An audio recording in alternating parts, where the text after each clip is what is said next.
Welcome to Comics Bazaar, the channel of comics commentary and arcana.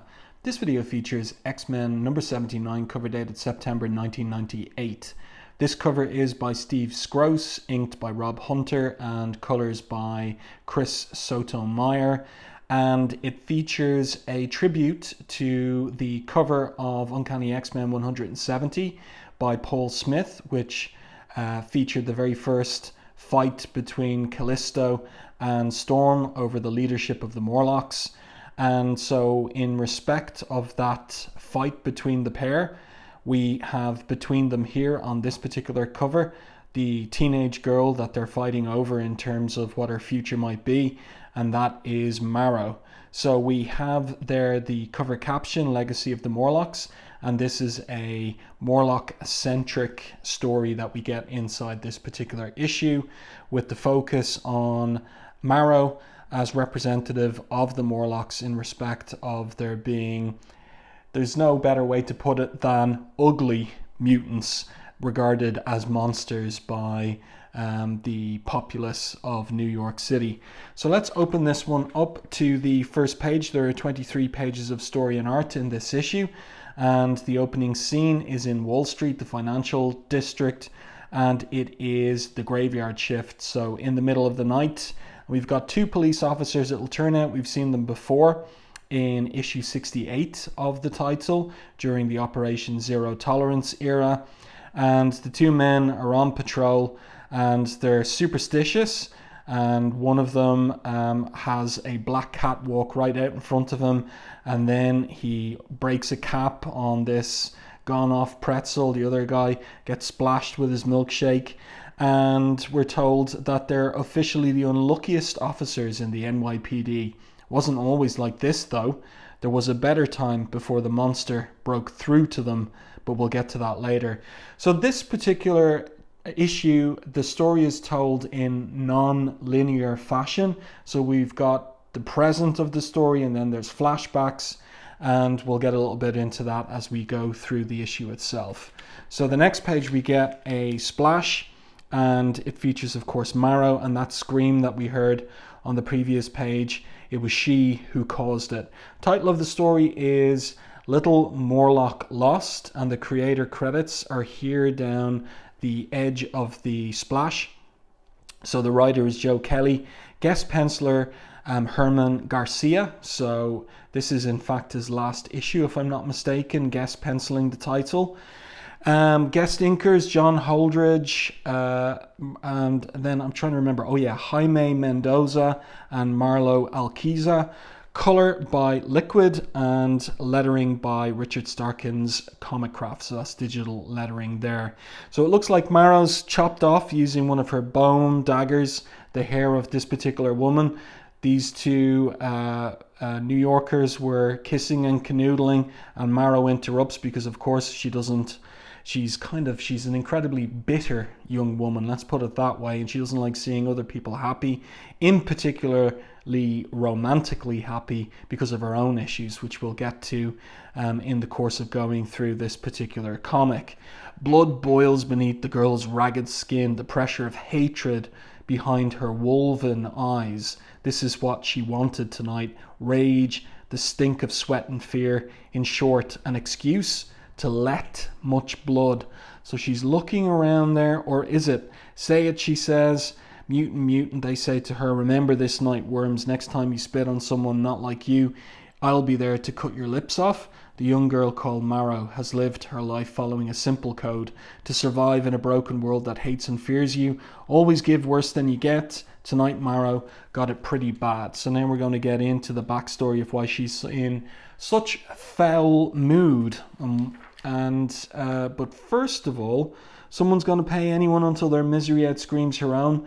And as she's running into Central Park, or one of the parks, it can't be Central Park because she's down in Wall Street, but as she's running into that park, we have Storm and Callisto who are tracking her. And it seems to me that they might even be atop, could it be the World Trade Center there? Possibly. And Callisto is there tracking, as I said, Marrow, and they're going to have a debate. about the future of Marrow and what her education should be. So Storm says she may be a child concerning Marrow, but Marrow has proven herself to be quite deadly. Worse, she is blinded by rage. This combination can only lead to tragedy. Callisto responds, "You think I don't know that, Storm? Fact is, the surface deserves anything Marrow throws their way. It was their scorn, their hatred of anything different that drove us Morlocks underground. But this isn't the way. It's not my plan for her, so we're going to make it right, especially since I'm the one she's angry at." And then we flash back to earlier today. But before that, before I turn the page, I just want to make a note on the way that Germán Garcia is drawing Callisto. And the fact that from about Uncanny X-Men 391 forward, that little 3-issue storyline featuring the Morlocks, Callisto, and Peter Rasputin's long-lost older brother Mikhail, that Tom Rainey, who drew those issues, drew Callisto in, how shall I phrase it, a sexed up way. She began to take on a more attractive look, which was very different from how she'd been traditionally drawn and designed originally by Paul Smith. And Joe Madureira continued that way of drawing a more aesthetically pleasing Callisto, where really the eye patch was the only thing that signified her scarring and quote-unquote ugliness. But it looks like Germán Garcia has been looking at Paul Smith's drawings of Callisto back in Uncanny X-Men 169 and 170 and going back to that original design. So here we go. The flashback to earlier in the day. There's a angry encounter between Marrow and Storm in Storm's attic loft. "Insolent child," exclaims Storm, "I invite you to my chamber to make some peace between us, and you reciprocate with violence. Looks like she's killed a pigeon or something up there with her dagger. I don't want your peace, witch." And then Callisto arrives and admonishes Marrow. "That's hardly the way a Morlock or an X-Man should address her leader. You were taught better than that." So Callisto wants Marrow to stay at the school and be inculcated in the values of the X-Men. So Marrow, of course, has a daughter's love for Callisto, and she runs straight at her and into her arms. "You left the tunnels and came for me. When did we leave this horrible place?" So Marrow says to her, Callisto says to her, Sarah, which is Marrow's real name, "I have to tell you something, love." And then we're back in the present again. Now, the thing is that Germán Garcia has not used what was once the convention of flashbacks in Marvel Comics, which was a curved edge to the panel borders. And that always was the device that indicated that a scene was in the past. We're not getting that here, and we're not getting any visual device that clearly differentiates in the layout that this is taking place in the past and this in the present. So that's a criticism I have here of the forgetting of that very useful device of the curved edges to the panel borders to indicate a scene taking place in the past. But back into the present, and if it's atop the World Trade Center, the debate between Callisto and Storm continues. Callisto wants Marrow to stay with the X-Men. Marrow needs to be nurtured to be safe. Unfortunately, safety and I have parted ways. And Storm picks up on the fact that Callisto's been talking about safety. That's the third cryptic comment you've let slip this evening about your safety. Whatever's passed between us, Callisto, the X-Men and I are available to you if you're in danger. Or perhaps not, because Callisto's disappeared. She's continuing to track Marrow through Manhattan. Now, Callisto seems to have an inkling that there's something malevolent going on in the Morlock tunnels concerning her health and safety, and she's not wrong. This place, a forgotten aqueduct deep beneath the streets of Manhattan, has long been a centre for healing, formerly a hall of convalescence for the Morlocks when they had the healer. The mutant tribe that once flourished in these depths, it has since become home to Callisto's long recovery, going all the way back to injuries received in Uncanny X-Men 346 by Bastion's Sentinels.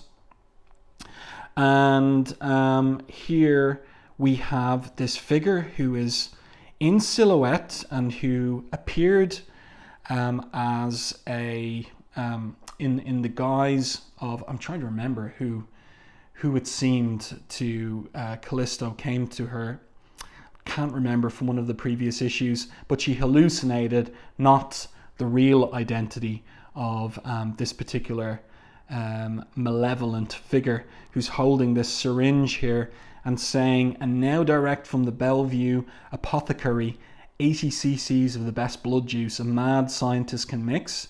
So this hand is that of a mad scientist. Who could it be? Guaranteed to restore the vim and vigor to even the most lethargic of Morlock invalids.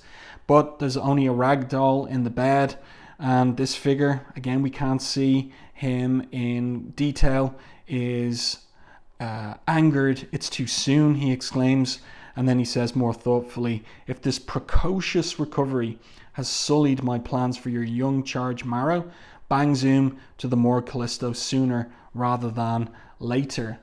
And then Battery Park. Okay, so that's the park that she went into a couple of pages earlier on the southern tip of Manhattan. She's there thinking to herself, this is wrong. Why is she doing this to me? That's Callisto she's thinking of. I prayed for her, tended to her, even played along with her little heart games and shacked up with those high-bred X-Men so her mind would be at ease, but only because she's supposed to get better and take me away from them instead. And she says this aloud. She leaves. Everybody leaves. Everyone is taken from me, even.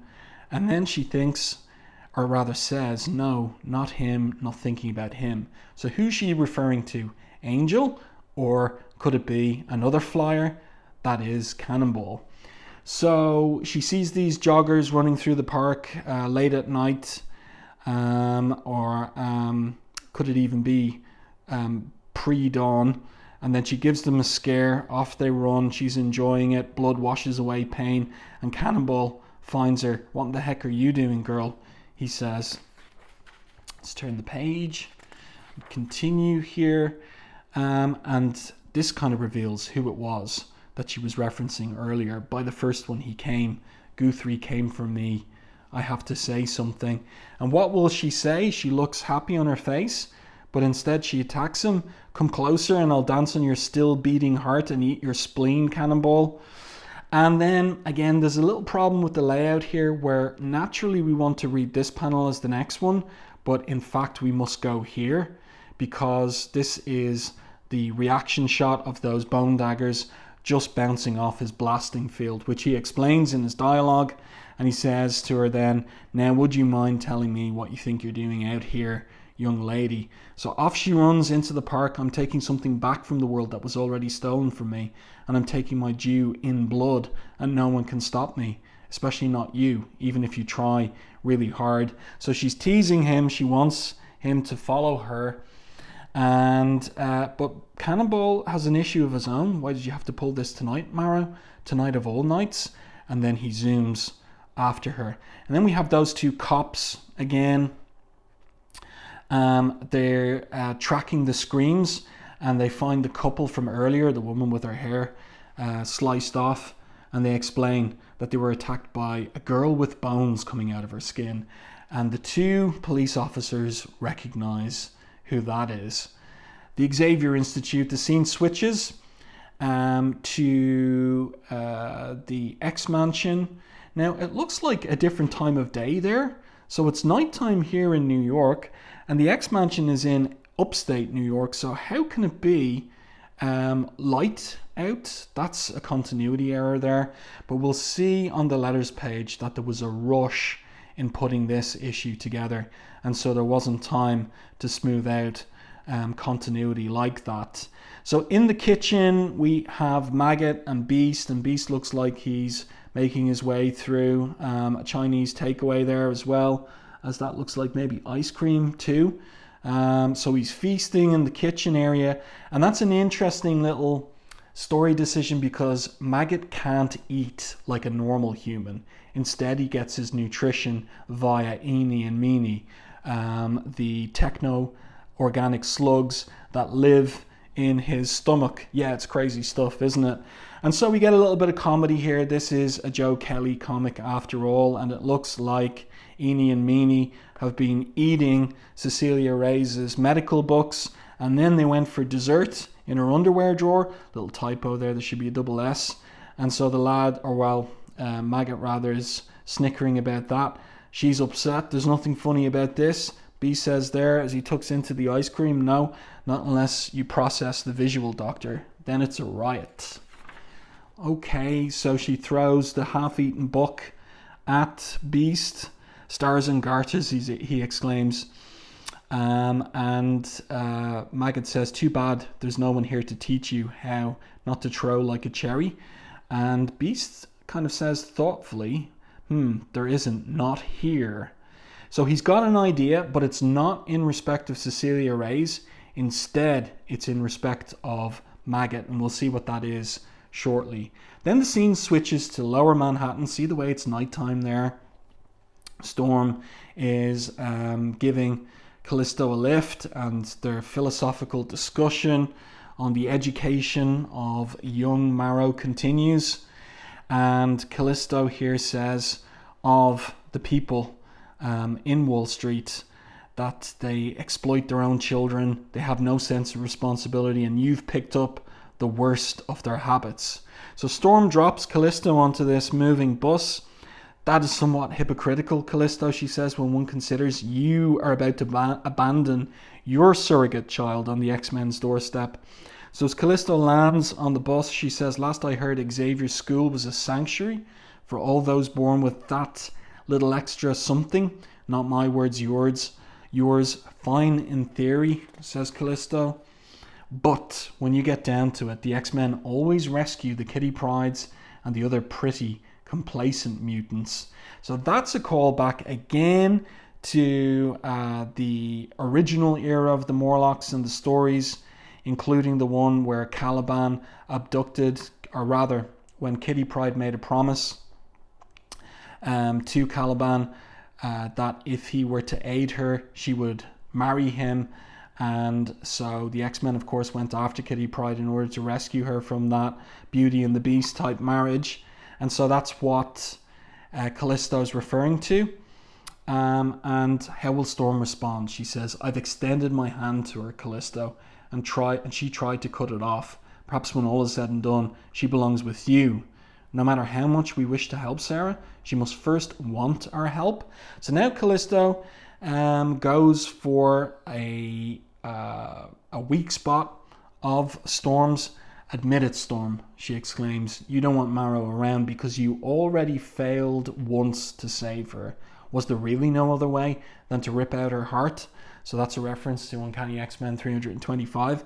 And that does get under Storm's skin, and she explodes, yelling, by the bright lady, she brought that upon herself. The fates of innocence were in the balance. I had to. And then she calms down. Callisto there, delighted, says, I do believe we've struck a nerve. Even if she did deserve it, Storm, isn't it your responsibility as her leader, as an X-Man, to make sure that she doesn't do it again? So Callisto, trying to get her argument accepted by Storm there, and riling Storm up in order to achieve the result she wants. And here we've got an advertisement for the upcoming 35th anniversary issues of Uncanny X-Men, Adjectiveless X-Men, and here a new title, Mutant X. So we have the kind of sales blurb regarding all of that around these images there, and also the creative teams. Let's continue. Battery Park. So you can see now from this point to the end of the issue that the inking is kind of rough and ready. And you also get a sense, because Art T-Bear is not doing inking in this particular issue, he's going to ink the double-sized upcoming issue 80 over Brandon Peterson's pencils. But you can see, if you compare these pages with T-Bear's inks over Germán Garcia's pencils in previous issues, the extent to which T-Bear was finishing Garcia's pencils, which here are a little bit more cartoony, with these particular inkers working over them. And why am I not specific when we had those credits on the splash page? Because when we get to the letters page, you'll see that many inkers' hands touched these pages. But back into the story, Cannonball's going after Marrow in Battery Park. Nice work there on the bench and the lamppost. Like, little details like that give you a sense of setting, and I think they're well done by Garcia. And why is Cannonball upset? And why does he not have time to waste? Funny how quickly a day can go south, he thinks to himself. How a few sentences mean the difference between status quo and your whole world going screwy. So he pulls out from his, I don't know what you call this, harness, a letter that he got from his brother. Sam, we know you're busy out east, but things aren't so good with Mama. She's taken sick, real sick. Please come home, Sammy. We need you, Josh. So Cannonball thinks as he rereads the note, I'm the oldest. I got to get home, see to Mama, but I can't leave while everyone needs me. Just pray we settle this soon. I'd never forgive myself or Marrow if I got there too late. So she's up on this tree branch, and she leaps down towards Cannonball, thinking, if I can't have you here, maybe no one gets you. And Cannonball is alert to her. You have to be a lot quieter if you're gonna stage an ambush on this Kentucky Sun girl, he says. You're dealing with an X-Man. So she's trying to get free. Will you stop thrashing around and just tell me what the problem is? But she won't, and so she elbows him in the face. But of course, when he's blasting, he's invulnerable. And she says to him as she tussles him to the ground, you don't know what's best for me. How could you? None of you know anything about me. Sam says, we want to, Marrow. Don't bother, she says, as she sticks that bone dagger right under his jaw at his throat. Don't bother unless you've lived a whole life in the underground, where humanity is just a word and sunlight's just a legend. You can't understand me. Callisto's the only one who understands, the only one I can be me around, because she understands loss. So Cannonball's going to have something to say to that. That comes from his own personal history, and that is going to give Marrow something to think about. Loss, give me a supersized break, he exclaims. If you think you're the only one who's ever lost something or someone, you're deaf, hog, dumb, girl. My pa died when I was just a boy, leaving me to work the coal mines underground to support my family, and she interrupts him and says, and now while the rest of us stay here and fight, you're just going to gallop back home to the farm.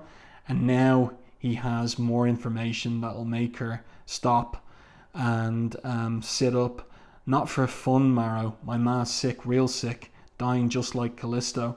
And every minute I lay here arguing with yous, one less minute I got with her. So she'd like to spend more time thinking about how soft the skin on his arm is under hers, but she knows they're not her moments to spend. So she lets him free, so go on, CFI. And then she surprises herself when she gives away care. So Sam is conciliatory, but then the cops finally arrive.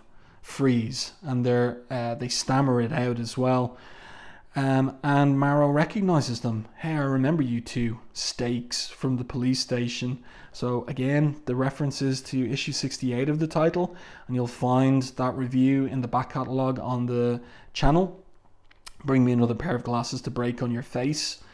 So the guys are frightened, and they tell her to come along nice and quietly. There's nothing nice about me, she interrupts them, and there's nothing I respect about you or your surface laws. So it looks like she's gonna stab them with her bone dagger. Cannonball protests, Marrow, no. And then the scene shifts to Salem Center, New York, to the X-Mansion, and Maggot is there giving out to Eenie and Meanie. for taking lumps out of Cecilia's medical books, but he throws it to them to finish off, he says. And if you do, at least finish them so she'll think they're just missing. And here's Beast with his idea for Maggot. By the way, I really like this detail in this panel where Eni and Meany are destroying that medical book, and you can see, you have a sense of their movement, both with the shredded pages and also the tossed blanket on the bed. I think that's really well done. Also, I like the little kind of detail of the Wolverine doll that's sitting there on the bookshelf as well. That's nice. So Beast has a proposal for Maggot. I'd like you to take a look at this, he says, as he opens that very late 90s laptop. Look how thick it is.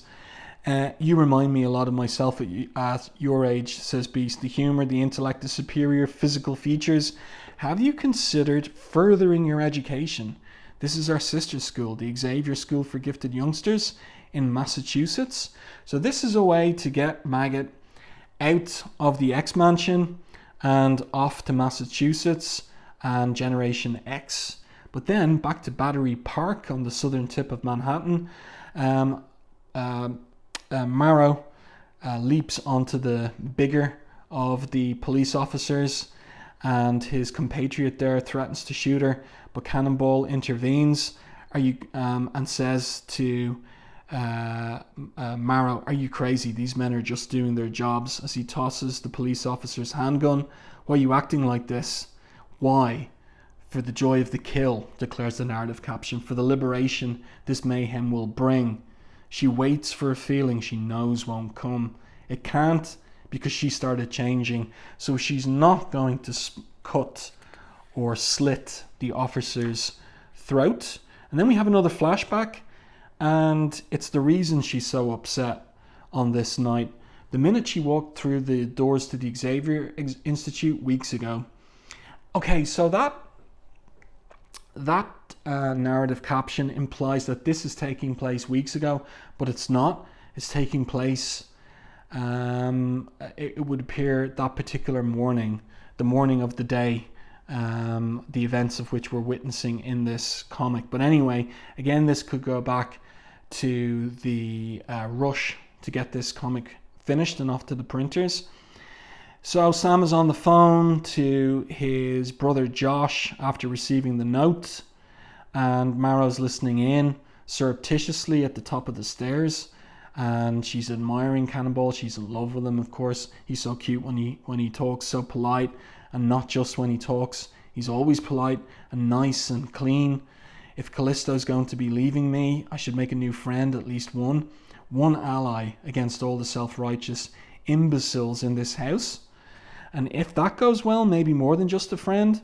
So what threw it out of balance that day, declares the narrative caption. And it's Sam promising, it's his mother that he's on the phone to. "I will, Mama, no matter what. I'm saying I'll come home for as long as it takes if you need me." One chance common. Was that enough to bring a person to this, where she has the knife under the police officer's throat? And she asks him, "Have you ever lost anything?" He says, yeah, because of you. So this is why these two guys were on the graveyard shift. All because of you. So this is the aftermath of issue 68. When they were hospitalized and when they were traumatized by their encounter with Marrow, and also the whole business of Operation Zero Tolerance in their police station. And the guy says, "I almost had to quit being a cop on a psych discharge. I couldn't get the memories of all we saw that day out of my head, especially at night. Kept my job but lost my wife." And his friend, Ag, he started shooting at anything that moved because he was so spooked from that day forward. Between the psych evals and all the medical leave, we fell off what little game we had and got branded the bad luck boys. That's what the others called us, all because we ran into you and yours that day. So Marrow says quietly, "What am I supposed to do? Cry? I was a victim there too." And Sam explains, "They ain't faceless upworlders, Marrow. They're real folks with real problems, just like me and you. Folks, real folks, you got to protect now more than ever with me, leaving for a while. And he says of the police officer on the ground, look at the fear in his eyes and ask yourself, do I want to be the monster he's afraid of, or the human being who saved him from that monster? And at this point, the adults arrive. Storm and Callisto, the potential mother figures, mentor figures, and they've come to an agreement. Callisto says the boy is right, you need to decide and decide now. And Storm says the answer is yours and yours alone. We X-Men are ready to welcome you, but only as the hero you're capable of becoming. So she looks down at the police officer and says, I'm not a monster. She releases him. He's all yours, mister. I'm sorry if I well you know. And Cannonball says, I'm proud of you, Sarah, real proud. Let's continue. We're coming towards the end of this issue. Why? Just because I said a few words? And Cannonball says to her, no, Sarah. Until a few seconds ago, you would have said them just to get me off your back. I'm proud of you because you meant them. You done good, kid. So Callisto says to Marrow, have you come to peace with this? No, but I'm a Morlock and Morlocks survive. You taught me that. Good enough for now, says Callisto. She walks off into the bushes. Use the time wisely, Sarah. You only get one shot at a second chance. Don't waste it for pride's sake. So Sarah asks her, promise you'll come back? And I'll promise not to. You will see me again, Sarah, says Callisto. She disappears into the park. You have my word. And then a Morlock saying, light to you, young Morlock, make me proud. And she responds in kind, light to you, Callisto, love to you. So 6-panel grid here. Storm walks over to Callisto, asks her, or not Callisto, but Marrow, well, Marrow, I want to say, and then she sighs, our history is a bitter one. There's no secret there, and our future, at least for the time being, will probably be tumultuous. However, we're bound together, you and I, as a Morlock and her leader, as fellow X-Men. So I pledge, come what may, I will never abandon you. From this moment on, you can call on me as an ally, a teacher, and perhaps in time, as a friend. So Storm asks with her hand held out, do we have a truce? Maybe, says Marrow as she looks away, doesn't take Storm's hand. Maybe, says Storm, maybe's a fine place to start. And that's it. So, not full reconciliation, not full redemption for Marrow, but some progress has been made. And now the wrap up with the police officers. And while that's going on, Cannonball gives Marrow a ride back to the X-Mansion. And she asks him, how fast can you fly? He says, seeing as how this is our last flight for a while, I'll show you if you think you can hold on tight enough. So she hugs onto his back, just try to shake me far and by, just you try.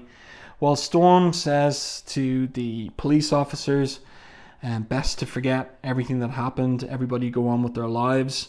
Oh, okay, but who should we say saved the day? Asks one of the police officers.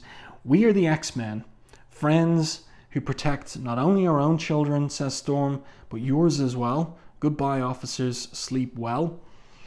So a bit of comedy there. And who's been in the park watching everything except for the figure in silhouette from earlier in the issue who was poisoning rather than treating Callisto. Now that was a Kodak moment. He says, disturbed little Morlock makes good against the odds in spite of Callisto's blundering recovery. For all intents and purposes, she has no family now. Aside from the X-Men, she is one of them, which is exactly how I wanted it. Yum, he concludes with that big grin on his wicked face, but still in silhouette, his identity still unrevealed. Next, beginning in Uncanny X-Men 360 and continuing in X-Men number 80, celebrate the X-Men's 35th anniversary in style with the return of Shadowcat, Colossus and Nightcrawler, the mystery of the all-new, all-deadly X-Men. And that's just the beginning. Okay, so final page here is the letters page, and here's that note of thanks that indicates that this issue was a rush job, particularly in the second half. So Mark Powers writes, before we get into our regularly scheduled letters page, there are a number of people we'd like to thank for their invaluable assistance in getting this issue of X-Men done and into your hands. With much gratitude, we tip our hats to Jimmy Palmiotti, Peter Palmiotti, Scott Elmer, Harry Candelario, Hector Colazzo. So these are all inkers, and then colorists: Brian Buccellato, Monica Kubina, Raphael Risch, Chris Fagan, Tom the Knife, Forget, Christine Sluzars, Steve Alexandrov, and of course our usual lifesavers, Liquid and Comicraft. So it looks like, now maybe some of these were inking too, but it looks like a crowd of creators involved in getting this issue, 23 pages of story and art, finished and off to the printers in time. Then a couple of letters, 3 letters there, nothing terribly interesting. A preview of a double-page spread by Brandon Peterson and Art T-Bear from upcoming X-Men number 80. But the order of the issues in Uncanny X-Men 80 first, and then X-Men 80 subsequently. So double-sized anniversary issue coming next. Well, there you go. So this is sort of a quiet issue focusing on Marrow, her future. Would she go back with Callisto for her mentorship and surrogate mother-daughter relationship, or would she stick with the X-Men? The philosophical debate between Callisto and Storm, evoking the original debate and antagonism that goes all the way back to issues 169 and 170 of Uncanny X-Men by Chris Claremont and Paul Smith. So a thoughtful character development piece with some comic moments here in this issue. But the final thing I'll say is that a story focused on a stroppy, angry teenage girl is not what I regard as entertainment necessarily. So I can't say that I enjoyed this issue. I think it's a good issue of X-Men, but it's not really what I want to see. But maybe, I have to admit that certainly for younger readers of this title at the time, in the late 90s, then maybe this is exactly what they want to see. But it's the kind of thing that I expect more in a title like Generation X or even X-Force, and less so in the main X-Men titles, where I'm expecting stories that have to do with mature adults. I'll leave it at that. So let me know your thoughts on this one in the comments section. If you enjoyed my review and commentary, please like and share the video. It really does help the channel. And if you haven't done so already, subscribe to the channel and stay tuned for more content like this.